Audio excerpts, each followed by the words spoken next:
Doctors at a clinic in St. Louis now under investigation, accused of advising an elementary school to affirm several fifth grade students as transgender.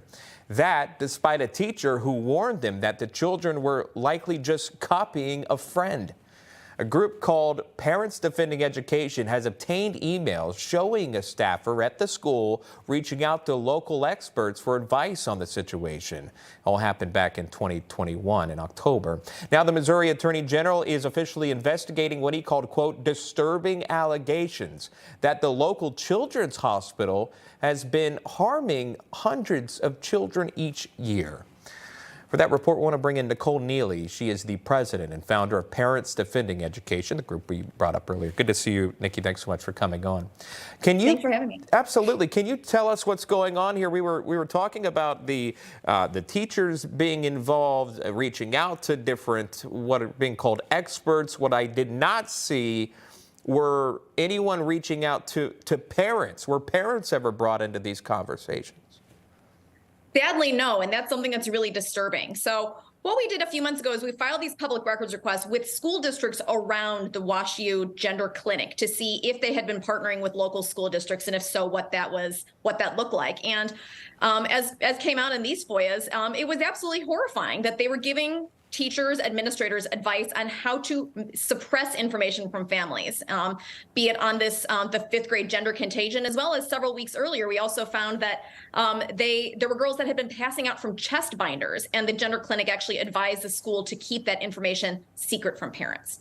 How did this come about? How did the unraveling, if you will, again, this story dates a few years here at this point, or almost a couple of years. But how did all of this come out? This is all from the emails that were found. Is that correct?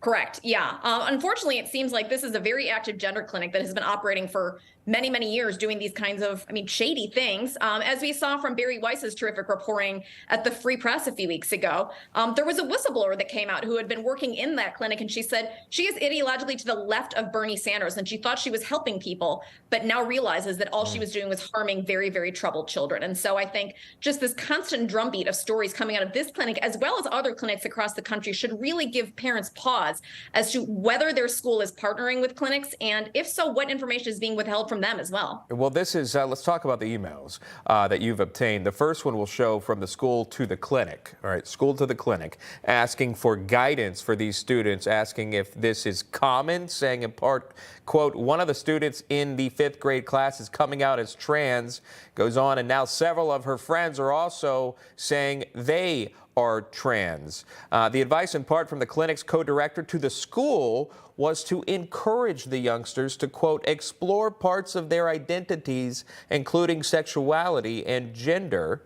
And the best we can do is affirm, validate, and allow for exploration. These are 10 and 11-year-olds, again, for fifth graders, what we're talking about. Again, the parents were not notified. You said these latest emails about affirming kids as trans without question was further proof that, quote, children and their families have been let down at both by the school and the hospital. Can you talk to me more about that?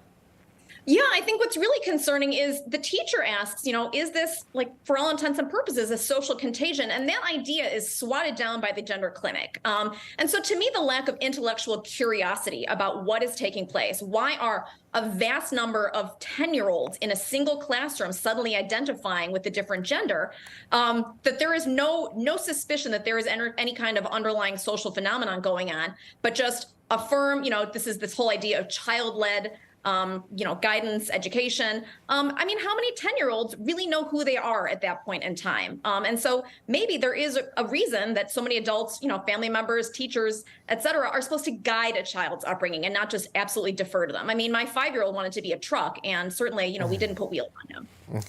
Yeah, great point. Nicole Neily joining us live again with that story. We'll continue to follow that in that what seems to be an active investigation there by the AG. Nikki, thank you so much. Appreciate that. Thank you.